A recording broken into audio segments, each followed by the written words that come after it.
శ్రీమాత్రే నమ. జయ గురు దత్తాత్రేయ నమ. ఈ వీడియోలో మనం మకర రాశి వారికి ఏప్రిల్ 18వ తారీఖున మీనరాశి నుంచి కుంభరాశిలోకి మారిన రాహుగ్రహ ప్రభావం ఏ విధంగా ఉంటుంది అని పరిశీలించినప్పుడు మరి మకర రాశి వారికి మొన్న మార్చి 30వ తారీఖు వరకు ఉన్నటువంటి ఏలినాటి శని కంప్లీట్ అయింది. ఇక మన జీవితాలు బాగుపడతాయి అనుకున్న సమయంలోనే మరి సుమారుగా 50 రోజుల తర్వాత మళ్ళా ఎగైన్ కుటుంబ స్థానంలోకి రాహుగ్రహం స్వక్షేత్రంలోకి రావడం జరిగింది.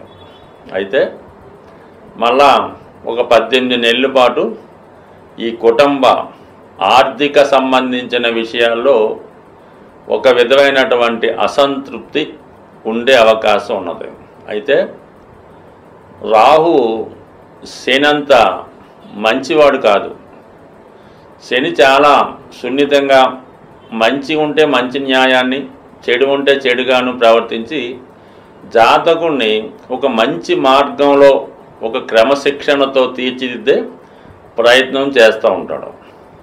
అయితే రాహు దాన్ని పూర్తి భిన్నంగా వ్యక్తిని పూర్తిగా పతనం వైపు తీసుకెళ్ళి తనని భ్రష్టు పట్టించే ప్రయత్నం చేస్తాడు.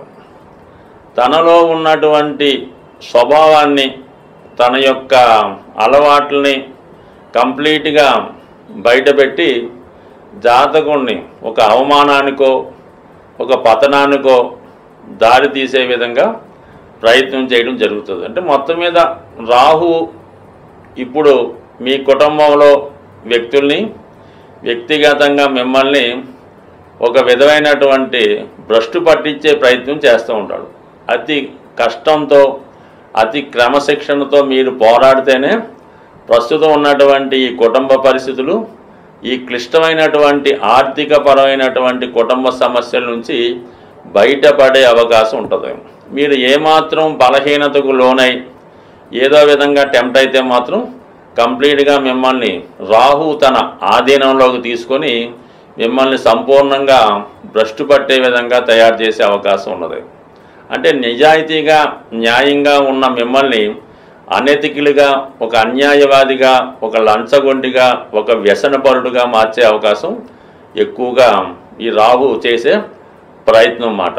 సో అందువలన చాలా క్రమశిక్షణతో వ్యవహరించవలసి ఉంటుంది.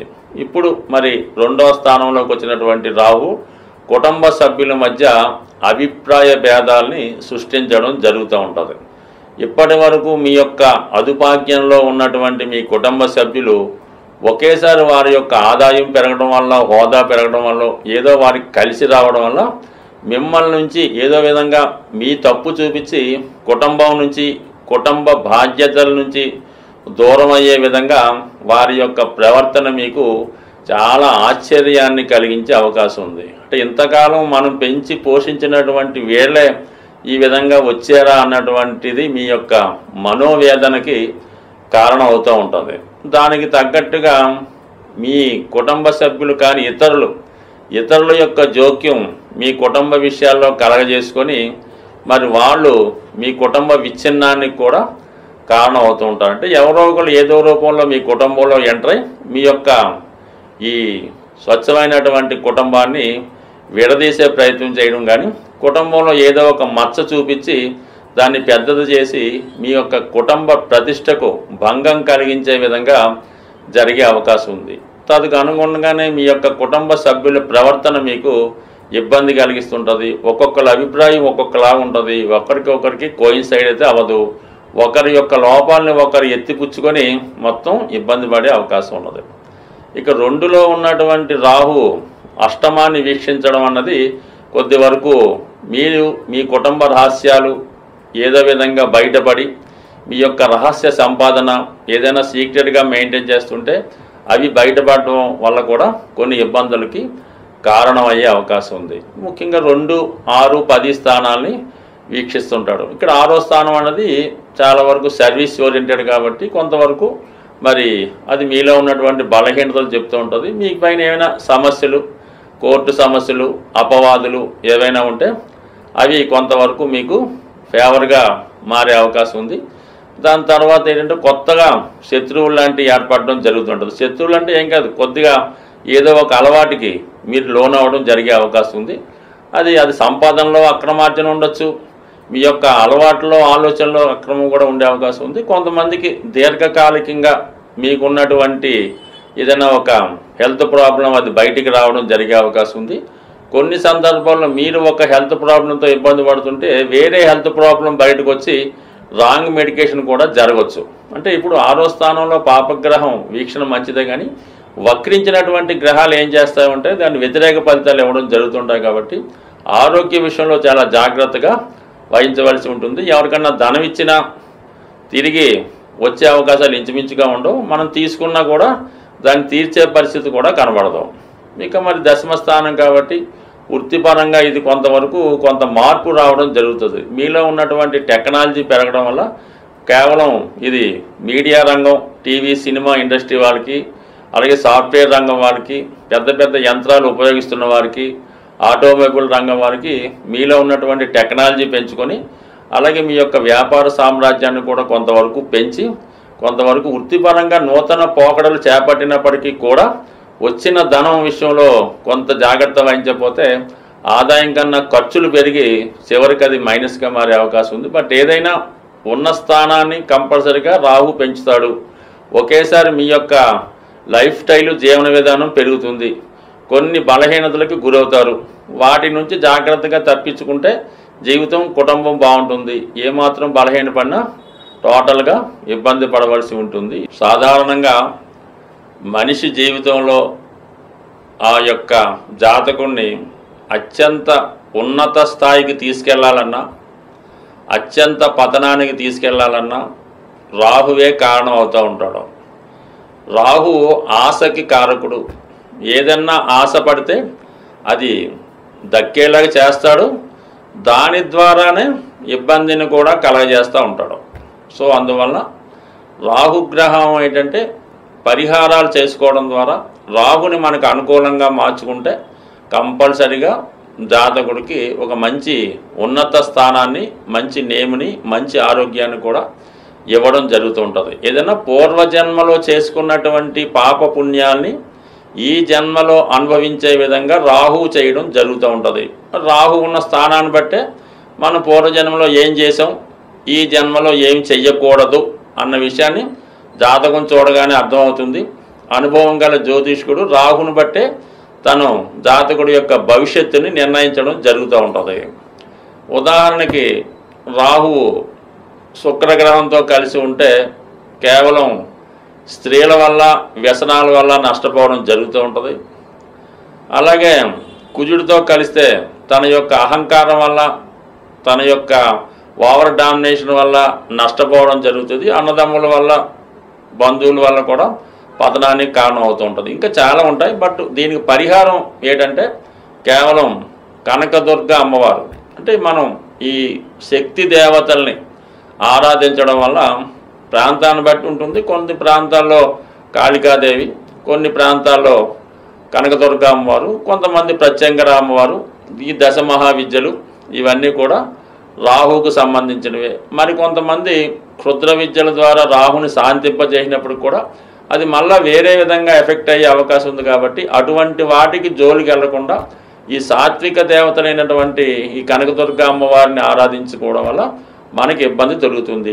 వెరీ సింపుల్ ఏంటంటే కనకదుర్గ అష్టోత్తర పారాయణం, లలితా సహస్రనామ పారాయణం, ప్రతి శుక్రవారం అమ్మవారికి కుంకుమర్చన ద్వారా చేయించడం కానీ, అవసరమైతే అమ్మవారికి ఈ చందనం, కుంకుమ, పసుపు ద్వారా అభిషేకాలు చేయడం జరుగుతూ ఉంటుంది. ఏదైనా ఈ పుణ్యక్షేత్రాలు అంటే ముఖ్యంగా అమ్మవారికి సంబంధించినటువంటి పుణ్యక్షేత్రాలను దర్శించి అక్కడ రాత్రి నిద్ర చేయడం వల్ల చాలా వరకు ఈ దోష పరిహారం అవుతుంది. ఇది ఆధ్యాత్మికంగా ఉన్న వాళ్ళకి తోడవుతూ ఉంటుంది. మినువులు రాహుకి సంబంధించినటువంటి దినుసు కాబట్టి మరి రాహు దోష ప్రభావం ఉన్నవారు మినువుల్ని దానం చేయొచ్చు. దానికి కాకుండా శుభ్రంగా ఈ వడలు అంటే గారెలు అంటారు, వడలు అంటారు, శుభ్రంగా మినపప్పుతో బ్రహ్మాండంగా తయారు చేయించి అది అంటే ఎక్కువగా చేయాలన్నమాట, ఇది ఒకటి రెండు కాదు చేసి ఏదైనా కొంత అనారోగ్యంతో బాగా ఇబ్బందితో ఉన్నటువంటి బెగ్గర్స్ లాంటి వాళ్ళకి ఒక 8 వడలు శుభ్రంగా మంచి చట్నీతో వాళ్ళకి ఆదివారం కానీ మంగళవారం కానీ వాళ్ళు కడుపు నిండా తినేలాగా ఈ మినప గారెలు వాళ్ళకి పెట్టవచ్చు. దాని తర్వాత ఇంకోటి ఏంటంటే అమ్మవారికి నిమ్మకాయల దండ వేయడం ద్వారా కూడా అనుకూలత ఏర్పడుతుంది. ఇంకా కొద్దిగా ఏదైనా ఒక ఇబ్బందులతో అనారోగ్యాలతో మానసిక వ్యాధులతో ఇబ్బంది పడుతున్నవారు ఈ పీచుతో ఉన్నటువంటి కొబ్బరికాయ శుభ్రంగా ఆదివారం కానీ అమావాస్య రోజు కానీ సాయంకాలం రోజు ఏదైనా నదిలో వేయవలసి ఉంటుంది, విసర్జించి మళ్ళీ వెనక్కి వచ్చేస్తే మంచిది. అలాగే అష్టముఖి రుద్రాక్ష ధరించడం ద్వారా, వెండి చైను మెడలో వేసుకోవడం ద్వారా, గోమేదుకం అనే ఉంగరం వెండిలో చేయించి కుడి చేయి మధ్య వేలి పెట్టుకోవడం వల్ల కూడా జరిగే అవకాశం ఉంది. అలాగే మరి కొంతమంది ఈ నలుపు రంగులో ఉన్నటువంటి కుక్కలకి చక్కగా ఆహారం అది వాడిని పెంచడం కూడా చేస్తూ ఉంటారు. అది కూడా ఈ రాహుగ్రహ అనుగ్రహానికి తోడవుతుంది. అలాగే కాలభైరవుడు అనే శివుడి రూపాన్ని కూడా ఆరాధించడం వల్ల కూడా ఈ రాహు ప్రభావం నుంచి బయటపడే అవకాశం ఉంది. అలాగే ఏంటంటే బాగా విపరీతమైనటువంటి చర్మ వ్యాధులు, అలాగే కొన్ని రకాల వ్యాధులతో బాధపడుతున్న వారికి మీరు అంటే వైద్యం చేయించవచ్చు, మీరు వారికి సేవ చేయొచ్చు, లేదంటే వారికి ఏమైనా వారి సదుపాయాలు కల్పించడం వల్ల, అలాగే వృద్ధాశ్రమంలో ఉన్నటువంటి రోగులకి ఎవరైతే వారి పనులు వారు చేసుకోలేకుండా ఉంటారో వారికి మీరు ఏదైనా సేవ చేయడం ద్వారా మీకు రాహుగ్రహ పరిహారం జరుగుతుంది. వీటన్నిటికన్నా అటు గొప్ప పరిహారం ఏంటంటే మరి అనాథలు ఎవరైనా చనిపోయినప్పుడు హాస్పిటల్లో వాటిని బయట అంటే కొద్దిగా ఈ అనాథ శవాల్ని దహన సంస్కారాలు చేయించగలిగితే జన్మల్లో చేసిన పాపం కూడా కంప్లీట్గా మీకు దోష పరిహారం అవుతుంది. ఏదో ఒక అటాచ్మెంటు, ఏదో ఒక రుణం లేకుండా మనం అటువంటివి చేయలేకపోతుంటాం. కానీ కొన్ని వినడానికి చెప్పడానికి ఇబ్బందికరంగా ఉంటాయి, కానీ అవి ఆచరణలో చాలా మంచి ఫలితాన్ని ఇవ్వడం జరుగుతాయి. కానీ అది అందరికీ సాధ్యం కాని విషయం. ఏదైనా భగవంతుడి యొక్క అనుగ్రహం ఉంటేనే కొన్ని పరిహారాలు మనతో ఆ భగవంతుడే చేయించి ఆ పాప కర్మల నుంచి మనల్ని బయటపడే విధంగా చేయడం జరుగుతూ ఉంటుంది. జాతకుడికి ఇంకా కర్మ ఉంటే ఆ పాపాలను చేసుకుంటూ అలాగా ఇంకా పాపాన్ని పెంచుకొని ఇంకా భ్రష్టుడు అయ్యే అవకాశం ఉంది. బట్ ఏదైనా రాహు యొక్క అనుగ్రహం పొందడం అంటే సాక్షాత్తు అమ్మవారి యొక్క అనుగ్రహం పొందడమే. అది ఎంతోమందికి సాధ్యం కాని విషయం. కొంతమందికే మన రామకృష్ణ పరమహంస లాంటి మహా గొప్పవాడికి అటువంటి సాక్షాత్కారం జరిగింది. కాళిదాసు ఇటువంటి వారు ఈ రాహుగ్రహ అనుగ్రహంతో మరి మంచి ఖ్యాతి గడించడం జరిగింది. స్వస్తి.